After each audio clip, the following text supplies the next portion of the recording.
여러분 상상해 보세요. 땅덩어리는 영국의 절반, 자원은 거의 없고 70년 전에는 세계 최빈국이었던 나라가 지금 세계 10위 경제대국이 되었다면 삼성, 현대, LG가 세계를 지배하고 BTS가 전 세계를 열광시키는 나라 말입니다. 영국 BBC 다큐멘터리 감독이 직접 본 한국의 믿을 수 없는 기적을 지금 공개합니다. 이 영상이 흥미로우시다면 구독과 좋아요 꼭 눌러주세요. 세계가 놀라는 한국의 숨겨진 이야기들을 계속 들려드릴게요. 안녕하세요. 저는 에드워드 톰슨입니다. BBC에서 20년간 다큐멘터리를 제작해온 영국인이죠. 2023년 가을, 저는 한 가지 의문을 풀기 위해 한국행 비행기에 몸을 맡겼습니다. 그 의문이란 바로 이것이었어요. 도대체 한국은 어떻게 이런 기적을 만들어낸 걸까? 인천공항에 내린 저는 즉시 충격을 받았습니다. 첨단 시설, 완벽한 시스템, 그리고 어디서나 볼 수 있는 메이드 인 코리아 제품들. 공항 자체가 하나의 기적 같았어요. 제가 한국에 관심을 갖게 된 계기는 간단했습니다. 런던 거리에서 현대차를 타고 집에서는 삼성 TV를 보고 딸아이는 BTS 노래를 부르고 있었거든요. 잠깐, 이 모든 게 한국에서 나온 거야? 그제야 깨달았습니다. 언제부턴가 우리 일상이 한국 제품으로 가득 차 있었다는 걸 말이에요. 한국에 대해 조사하면 할수록 믿기 어려운 사실들이 나타났습니다. 국토 면적 영국의 절반도 안 됨. 천연자원 거의 없음. 주변 환경 삼면이 바다, 산지가 70% 유일한 육지 국경은 적국인 북한. 이 조건으로 세계 최강국 반열에 오르다니 말이 되는가? 영국도 섬나라지만 한국만큼 불리한 조건은 아니었어요. 영국은 일찍부터 바다를 통해 세계로 뻗어나갔고 산업혁명의 발상지였거든요. 하지만 한국은 달랐어요. 1960년까지만 해도 한국은 아프리카 가나보다 가난한 나라였습니다. 1인당 GDP가 79달러. 현재 영국의 1500 수준이었죠. 그런 나라가 어떻게 2023년 현재 1인당 GDP 3만 달러가 넘는 선진국이 되었을까요? 서울 시내를 걸으며 저는 계속 자문했습니다. 강남에 빛나는 마천루들, 한강을 가로지르는 거대한 다리들, 지하철역마다 흘러나오는 K-파프. 이 모든 게 70년 만에 만들어진 거라니. 영국이 현재의 모습을 갖추는 데는 수백 년이 걸렸어요. 하지만 한국은 단 70년 만에 이뤄낸 거죠. 이건 기적이 아니라 마법이야. 하지만 마법은 없습니다. 분명 이유가 있을 거예요. 그 이유를 찾기 위해 저는 한국 전역을 돌아다니기 시작했습니다. 부산에서 시작해 서울까지, 제주도에서 DMZ까지. 한국의 기적을 직접 눈으로 확인하고 싶었거든요. 1953년 7월 27일 판문점에서 휴전협정이 체결되던 그날 한국은 말 그대로 폐허였습니다. 전쟁기념관에서 본 당시 사진들은 정말 충격적이었어요. 서울은 건물이라고 할 만한 게 거의 남아있지 않았죠. 부산, 대구, 인천 어느 도시든 마찬가지였어요. 이게 정말 지금의 서울과 같은 곳이라고? 한국전쟁 참전용사 김철수 할아버지 91세를 만났을 때 그분의 증언은 가슴을 울렸습니다. 1953년에는 정말 아무것도 없었어요. 집도 공장도 도로도. 심지어 나무 한 그루 제대로 서 있는 게 없었으니까요. 당시 통계를 보면 더욱 절망적입니다. 산업시설 90% 파괴. 주택 30% 전파 또는 반파. 1인당 국민소득 67달러 당시 아프리카 가나 78달러. 문맹률 77.8%. 세계에서 가장 가난한 나라 중 하나였다. 더 참담한 건 사람들의 삶이었어요. 전쟁 고아가 10만 명, 과부가 30만 명. 온 나라가 상처투성이었죠. 당시 서울시민 박순희 할머니 89세의 증언입니다. 하루 한 끼 먹으면 다행이었어요. 보리밥에 풀뿌리 넣고 끓인 게 전부였죠. 겨울에는 아이들이 추위에 얼어 죽기도 했고요. 유엔군 사령관이었던 맥아더 장군도 이렇게 기록했어요. 한국은 100년이 지나도 복구가 어려울 것이다. 당시 세계 언론들의 전망도 비관적이었습니다. 타임지 한국의 미래는 절망적이다. 뉴욕타임스 한국은 영원히 원조에 의존할 수밖에 없다. 심지어 한국 내부에서도 희망을 잃은 사람들이 많았어요. 일부 지식인들은 이제 나라를 버리고 이민을 가는 게 답이다라고 말하기도 했죠. 하지만 놀라운 건 국민들의 의지였어요. 아무것도 없었지만 포기하지 않았거든요. 당시 중학교 교사였던 이영희 할머니 88세의 말씀입니다. 우리에게는 아무것도 없었지만 희망만큼은 있었어요. 언젠가는 일어설 수 있다는 믿음 말이에요. 그 희망이 바로 기적의 시작이었습니다. 아무것도 없는 땅에서 무언가를 만들어내겠다는 의지, 그것이 한국 기적의 첫 번째 비밀이었어요. 1950년대부터 1970년대까지 한국은 미국의 대규모 원조를 받았습니다. 그 규모가 얼마나 컸는지 아세요? 총 130억 달러. 현재 가치로 환산하면 1000억 달러가 넘는 천문학적 금액이었어요. 한국경제연구원의 김수연 박사는 이렇게 설명했습니다. 1950년대부터 1970년대까지 한국 경제의 70%가 미국 원조에 의존했어요. 말 그대로 원조 없이는 생존 자체가 불가능했죠. 미국이 한국을 도운 이유는 명확했어요. 공산주의 확산을 막기 위한 전초기지로 삼기 위해서였죠. 한국이 무너지면 일본까지 위험해질 수 있었거든요. 원조의 내용도 다양했어요. 특히 밀가루 원조는 한국인의 식생활을 바꿔놓았어요. 원래 쌀을 주식으로 하던 한국인들이 빵과 국수를 먹기 시작한 거죠. 부산에서 만난 이순자 할머니 85세의 증언입니다. 그때는 미군 부대에서 나오는 밀가루로 국수를 끓여 먹는 게 최고의 별미였어요. 아이들은 미군이 나눠주는 초콜릿과 껌에 환장했고요. 하지만 원조만으로는 한계가 있었어요. 1960년대 후반부터 미국의 원조가 줄어들기 시작했거든요. 베트남 전쟁으로 미국도 경제적 부담이 커졌고 한국도 어느 정도 자립할 수 있다고 판단했기 때문이었죠. 하지만 원조만으로는 기적이 일어나지 않는다. 실제로 미국의 원조를 받은 나라는 한국만이 아니었어요. 같은 시기 필리핀, 타이완, 베트남, 심지어 아프리카 여러 나라들도 막대한 원조를 받았죠. 그런데 왜 한국만 성공했을까요? 서울대 경제학과 박진수 교수의 분석입니다.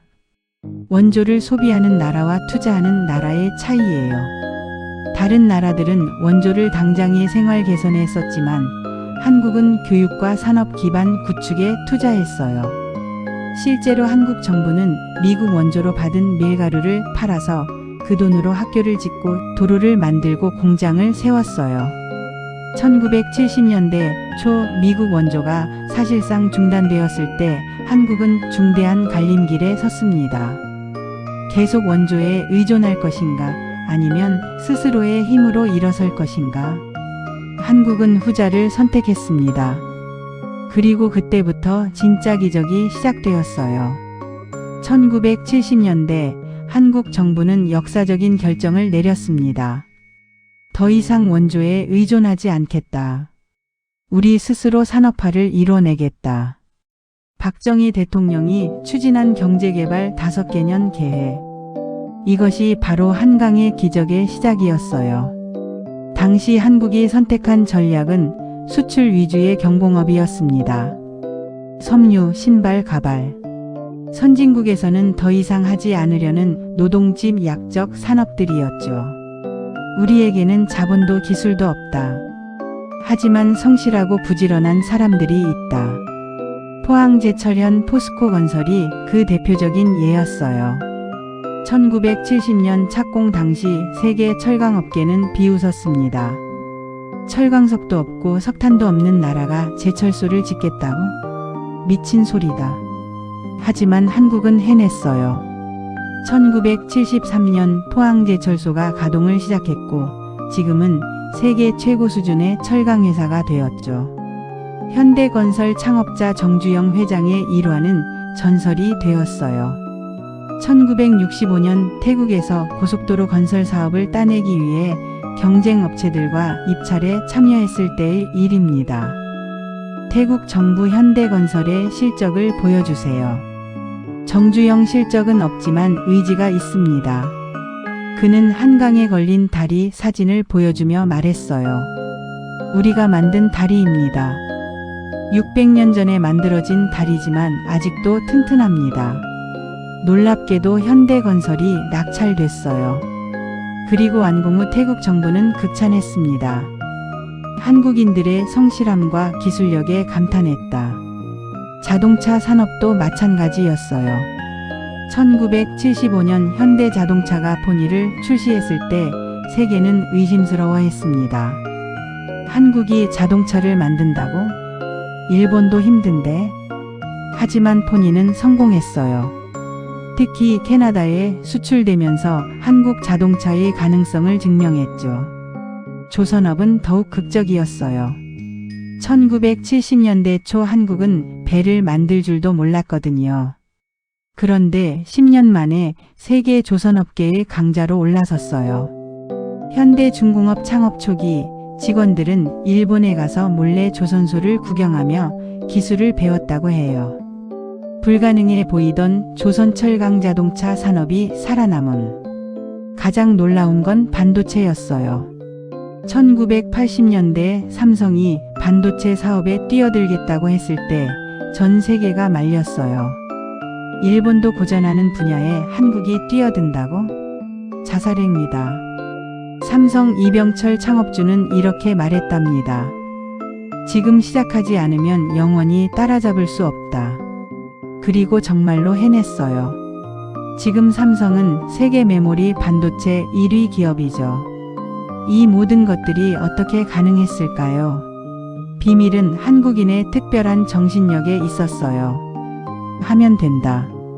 19만 7080년대 한국의 고도성장 이면에는 어두운 그림자가 있었습니다. 군부 독재 정권의 강압적 통치였죠.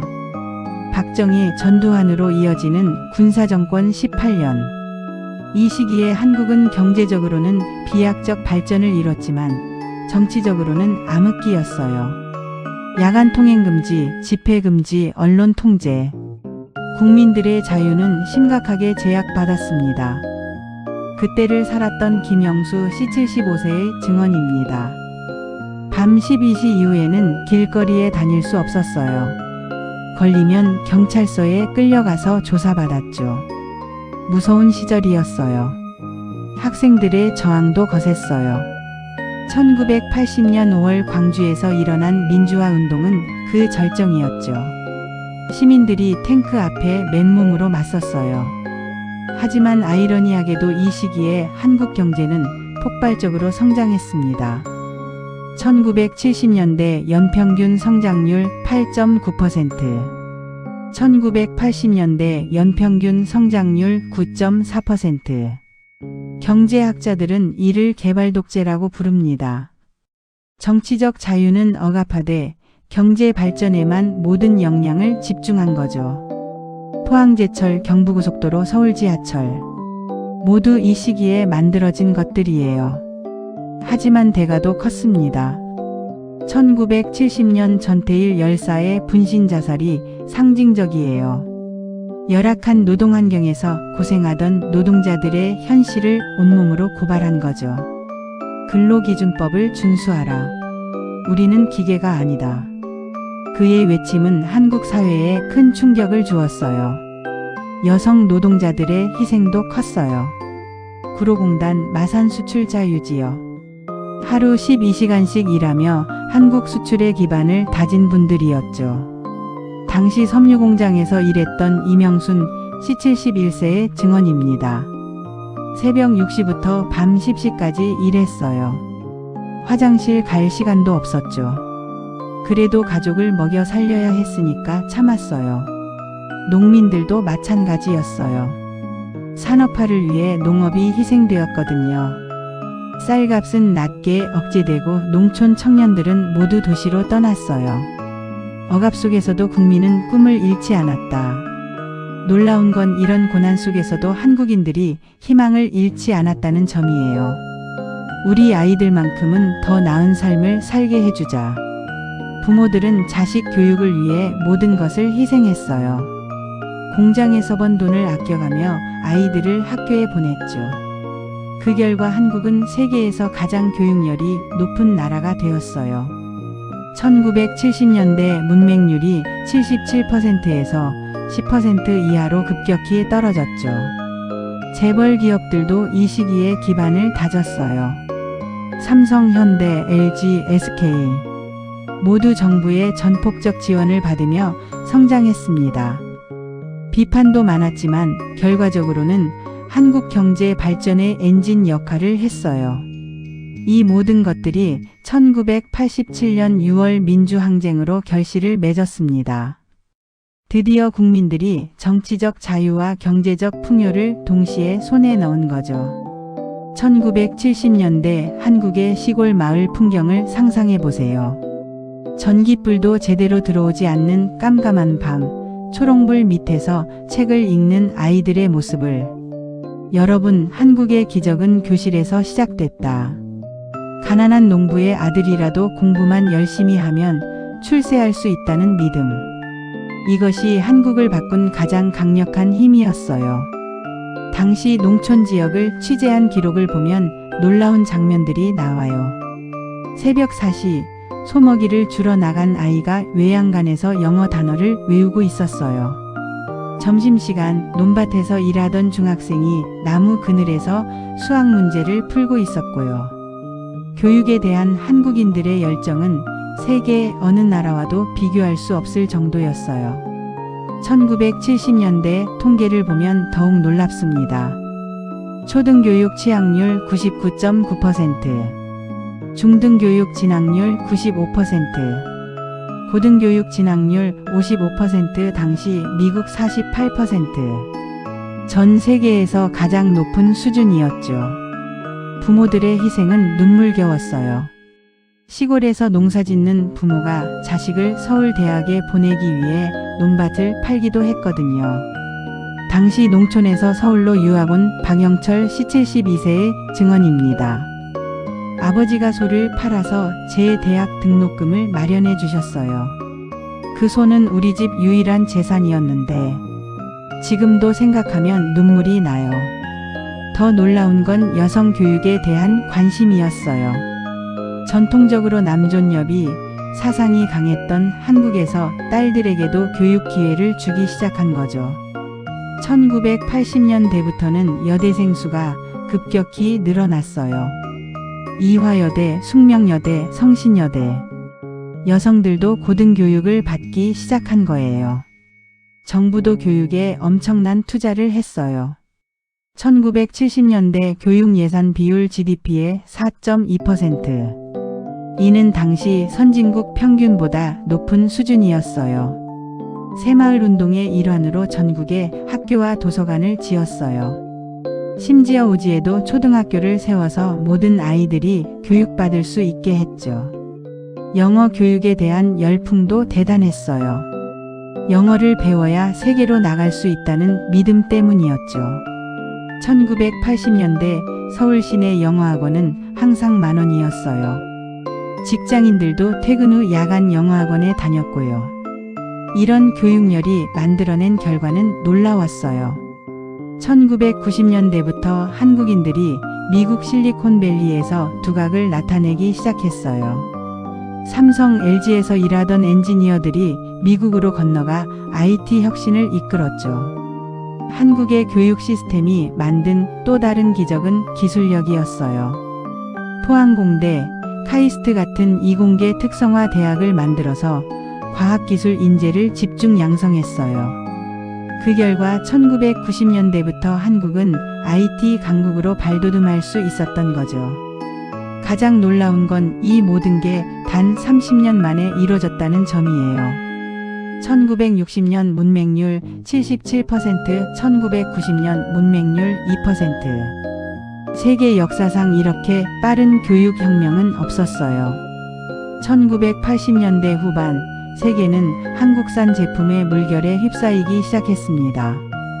런던 거리를 달리는 현대 엑셀, 뉴욕 가전 매장을 가득 채운 삼성 TV, 파리 백화점에 진열된 LG 세탁기.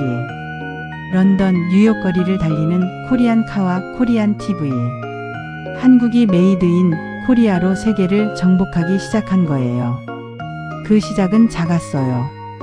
1960년대 가발, 신발, 섬유 제품. 선진국에서는 더 이상 만들지 않으려는 단순한 제품들이었죠. 하지만 한국은 달랐어요. 최고의 품질로 만들어서 세계 시장을 놀라게 했거든요. 1970년대 한국산 가발은 전 세계 시장의 80%를 점유했어요. 미국 할리우드 배우들도 한국산 가발을 썼을 정도였죠. 섬유 산업도 마찬가지였어요.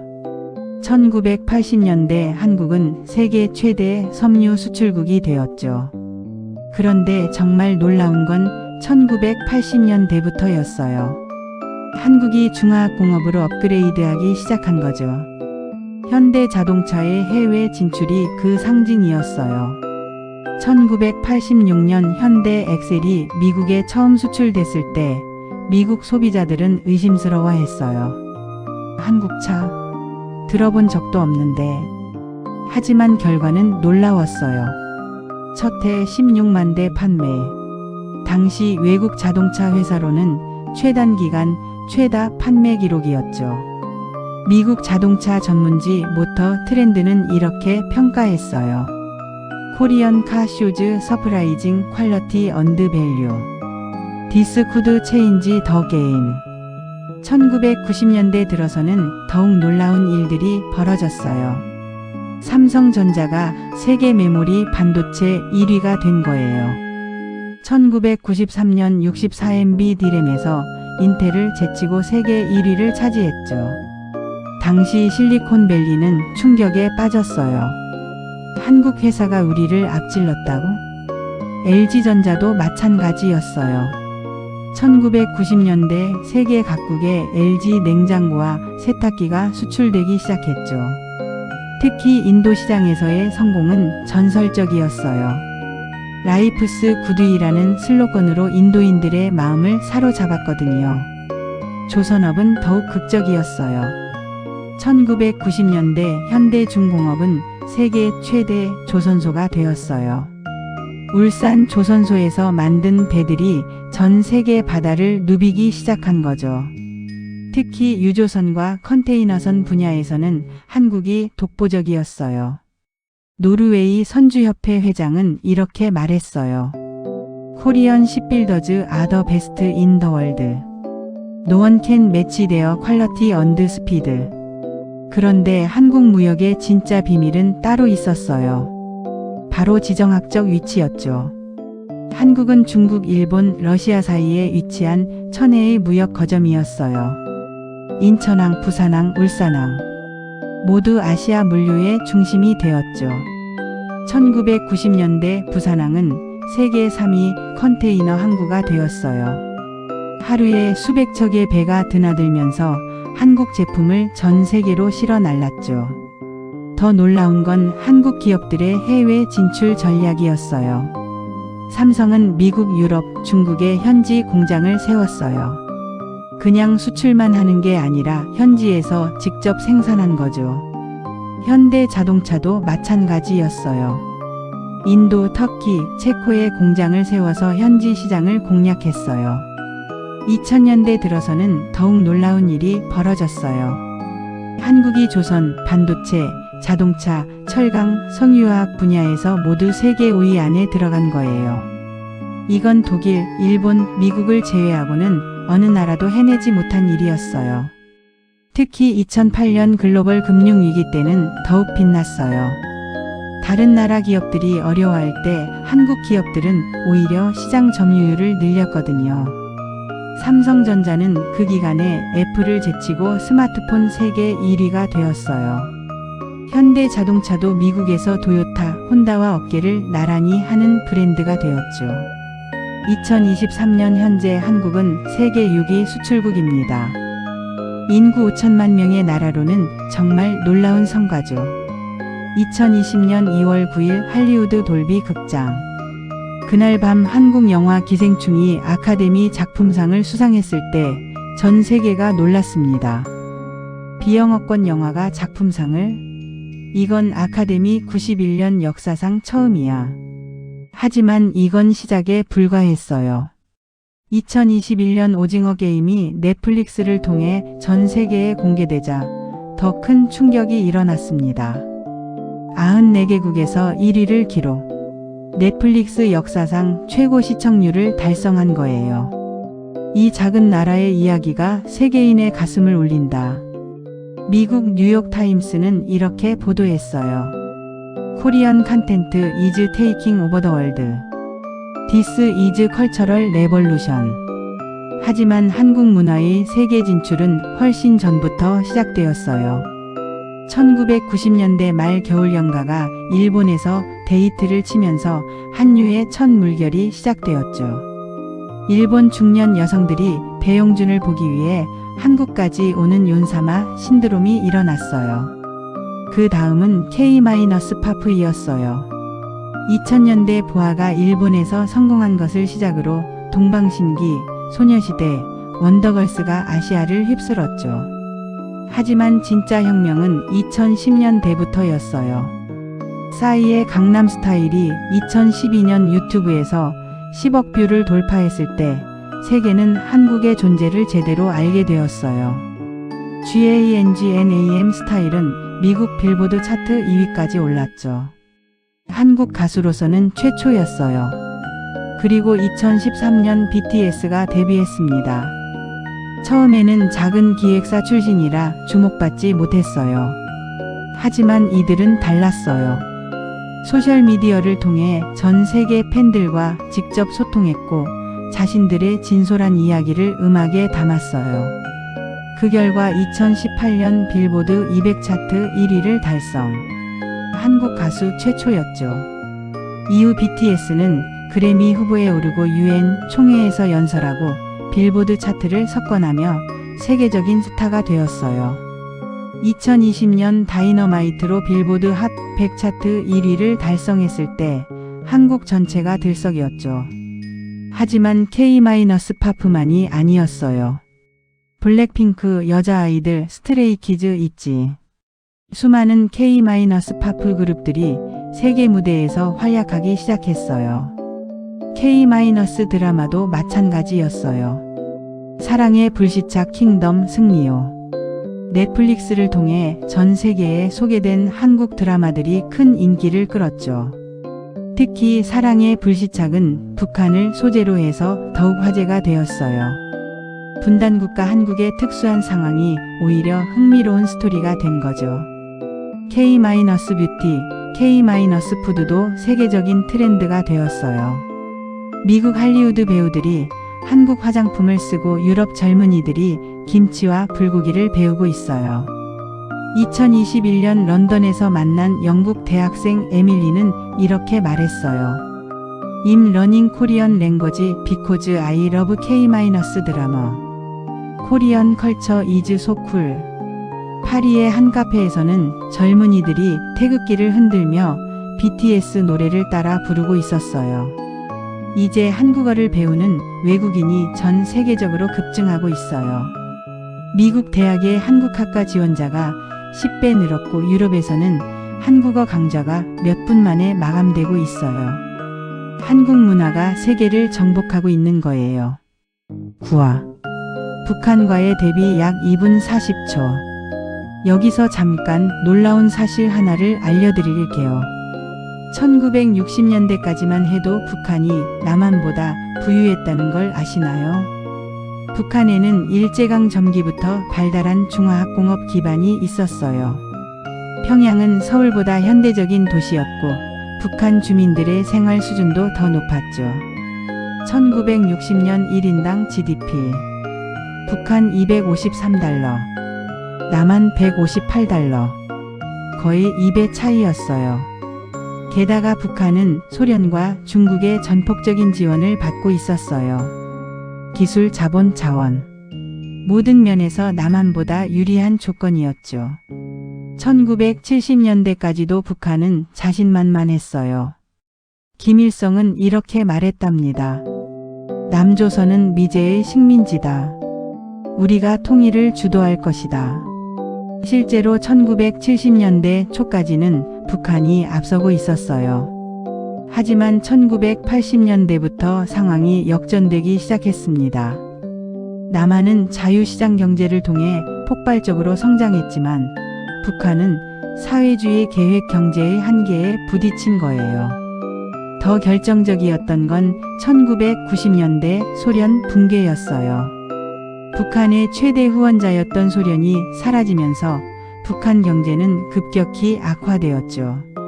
1990년대 중반 고난의 행군 시기에는 수백만 명이 굶어 죽었어요. 같은 시기 남한은 어떠했을까요? 1988년 서울 올림픽을 성공적으로 개최하며 세계에 한국의 위상을 알렸어요. 경제도 지속적으로 성장해서 선진국 문턱에 다가서고 있었죠. 2023년 현재 남북한의 격차는 어마어마해졌어요.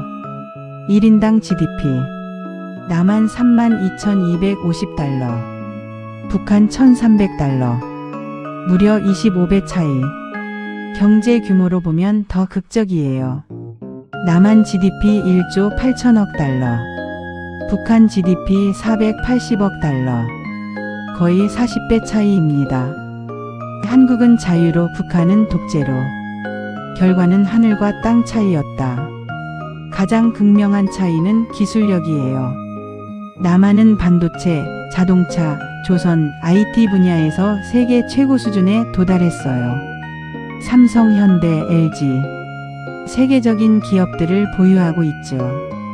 반면 북한은 1970년대 기술 수준에서 크게 벗어나지 못했어요. 국제사회의 경제 제재도 한몫했지만 근본적으로는 체제의 차이였어요. 남한에서는 누구나 자유롭게 창업하고 혁신하고 실패해도 다시 도전할 수 있어요. 하지만 북한에서는 모든 게 국가의 통제 하에 있죠. 교육 시스템도 완전히 달라요. 남한은 창의성과 비판적 사고를 기르는 교육을 하지만 북한은 여전히 주체사상 암송이 중심이에요. 그 결과 남한에서는 BTS, 봉준호, 황석영 같은 세계적인 문화예술인들이 나오지만 북한에서는 그런 창의적 인재가 나오기 어려워요. 가장 안타까운 건 같은 민족인데도 이렇게 다른 길을 걸어가고 있다는 점이에요.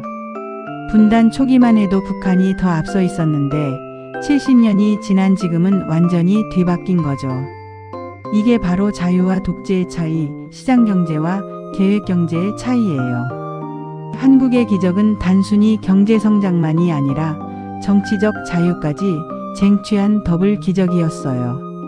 10화 세계가 배우는 한국 약 3분 2023년 12월 저는 1년간의 한국 취재를 마치고 런던으로 돌아왔습니다. 하지만 한국에서 본 것들을 잊을 수 없었어요. 그래서 BBC 다큐멘터리 한국의 기적을 제작하게 되었죠. 방송 후 반응은 폭발적이었어요. 정말 한국이 70년 만에 이런 발전을 이뤘다고? 믿기지 않는다. 어떻게 이런 일이 가능하지? 영국뿐만 아니라 전 세계에서 한국에 대한 관심이 폭증했어요. 하버드 대학교에서는 한국 개발 모델을 연구하는 특별 과정을 개설했어요. 옥스포드 대학교도 한국학 연구소를 설립했죠. 한국은 미국 원조를 발판 삼았지만 그 이상의 길을 스스로 열었다. 이제 한국은 더 이상 도움받는 나라가 아니라 도움을 주는 나라가 되었어요. KOICA 한국국제협력단을 통해 아프리카, 동남아시아, 남미 개발도상국들을 지원하고 있거든요. 특히 한국의 경험을 전수하는 KSPKNOWLEDG 쉐링 프로그램은 세계적으로 유명해요. 베트남, 인도네시아, 페루. 많은 나라들이 한국의 발전 경험을 배우려고 해요. 가장 놀라운 건 K-방역이었어요. 2020년 코로나19 팬데믹 때 한국의 방역 시스템이 세계의 모범이 되었죠. 대규모 검사, 접촉자 추적, 투명한 정보 공개. 다른 나라들이 앞다퉈 한국 모델을 따라했어요. WHO 사무총장도 한국의 방역은 전 세계의 모범이라고 극찬했어요.